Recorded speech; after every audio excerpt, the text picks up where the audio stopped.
Speaking of teams on the brink, we also heard from Bill Belichick at North Carolina earlier today. A flood of reports, the unique combination for North Carolina of reports about the things going wrong in the football program and gossip magazines taking photos of Belichick and his girlfriend on vacation in Nantucket. Only your North Carolina Tar Heels have that combination. A 2-3 team that has not been even competitive against the Power 4 schools that they have faced to this point. I didn't even know they had 2 wins, did you?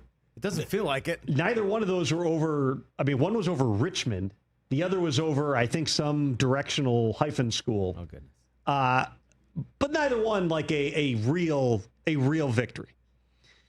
There were then reports about whether Bill Belichick was negotiating a buyout, dysfunction in the program, the general chaos of everything around Mike Lombardi and the staff that he's put together, players not being treated equally, an assistant gets suspended because of one of the things in the story was they're giving sideline passes to this guy's parents and not them. Well, it turns out it's a violation to give them to anyone, so he's out now. Right. Here's what Bill Belichick had to say in his first press conference since all of that stuff came to the surface. I'll just start with, right off the bat, some of the reports out last week about my looking for a buyout and trying to leave here and all that. It's categorically false. There's zero truth to any of that. Glad I'm here. We're working towards our goals and the process. I had great support from Chancellor Roberts, Bubba, Steve, and so forth. Mike Lombardi. It's been those people have all been great, and I appreciate all their help and everything. And we just believe very much in the process. Kind of like Bill Walsh said, the score will take care of itself. And I've always believed that. You just got to keep working and grinding away, and that's exactly what we're doing. The score will take care of itself. And that was how people within the program felt, or at least hoped, would be the case when the entire offseason, for essentially 8 to 9 months since Bill took that job last December, all the discussion was about the things that were weird. Not even bad, just weird. The Hard Knocks program that wasn't, which is now begot the Hulu program that isn't. It was what influence the girlfriend has within the program. It was players leaving after spring practice. It was the coaching staff that he had put together. And that's just the public stuff. There was plenty. I would just say this, talking to people in football circles, there was plenty of discussion and rumblings about things that people heard that just weren't great there. In terms of the coaching staff put together, in terms of the way that the entire program was running. Very few of the actual critiques in all those articles that have come out in recent days were about Bill the football coach. Bill the football coach can still coach football. One-on-one, technique, scheme. Bill's still got that. But that's not even a majority of what you have to do as a Division I football coach, particularly in 2025. You can engender a pretty quick turnaround. We have seen it happen. Saw it happen in Indiana. They got a huge win over Oregon over the weekend.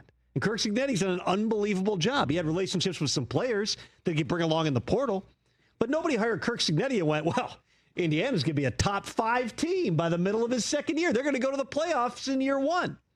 But the opportunity is there because of the portal, because of NIL and rev share. There are ways that you could be competitive, particularly when a big part of what you're selling is the brand of Bill Belichick. Come here. You can be coached by the best. You can coach with the best.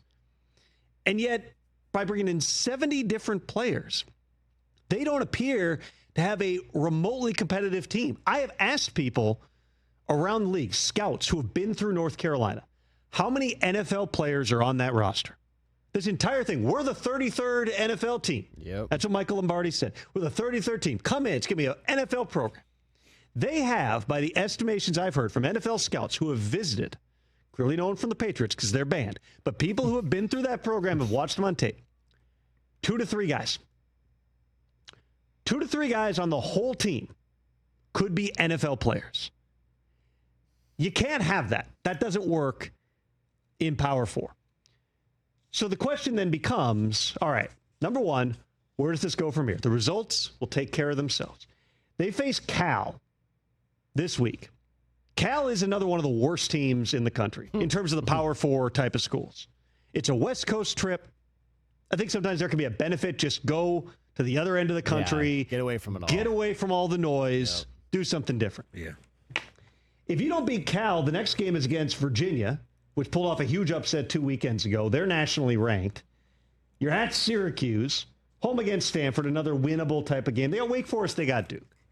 And if you were being an optimist going into the season, I had people tell me, they thought going all the way back, like, look at the schedule. It's a weak schedule. They could win 7-8 games. Why can't they win 7-8 games in North Carolina? You lose to Cal, I don't know that you're winning 4 or 5 games in the course of this season. And then, so what does Bill do? The buyout thing was in a tweet. It was, and no criticism for anybody in the media here, but I read it and it was like, that doesn't seem logical. Like why Bill Belichick would be in talks with the program about lowering the buyout for him. If you're going to fire Bill, Bill's going to get his money. Bill also can pay $1 million and leave. And he might. And that might be where we are. I firmly believe, and I in full candor, I have not talked to Bill directly about this, but I know enough people who are familiar with the way that his brain works. I firmly believe Bill would love nothing more than for some NFL owner to give him a parachute.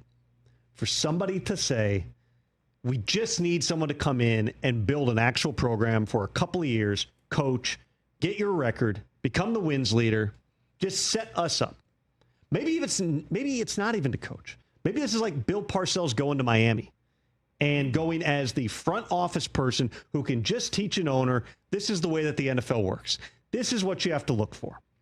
Parcells' tenure in Miami didn't really generate the results that you were hoping for, but at least you had a professionalism and an understanding of how it worked. Bill would love nothing more than that. He could have just stayed in the media. He could be Nick Saban right now. He could be wearing a white suit on whatever the equivalent of College Game Day is for the NFL and sitting there and just talking and theorizing. Bill's great on TV. He won a sports Emmy. He was great. Should have had him on this show. Maybe you'd have that in the case. Oh, man. Sorry. Cheap Too shot. soon? Cheap shot, Tom. You've been nominated. That's great. I'm just saying, multiple times. Bill is really, really good at talking about the game. Whatever shine you can say is taken off because the way it ended in New England, the way it's going in North Carolina, it's still Bill Belichick. It's still one of the great coaches in NFL history, a future Hall of Famer. I don't know that there's a huge clamoring right now to bring Bill into the media. And I don't sense that there's a great clamoring to bring him into the NFL either. But a parachute of some kind would get Bill out of this mess. It's hard to believe, not impossible, but hard to believe for me that Bill Belichick is the coach of North Carolina in 2026. There's just too many things that don't add up and too many reasons to believe this won't get better. James Franklin just got fired at Penn State 10 months after he was 8 minutes away from going to the national title game. That's how fickle college football is. Mm-hmm. Granted, the standards are at a much higher level at Penn State for football than at North Carolina. But that's also part of the reason that Bill Belichick, with no college football experience, was attractive to UNC. Was, hey, he might be able to build this thing out, do it a different way. People will come. People aren't coming now.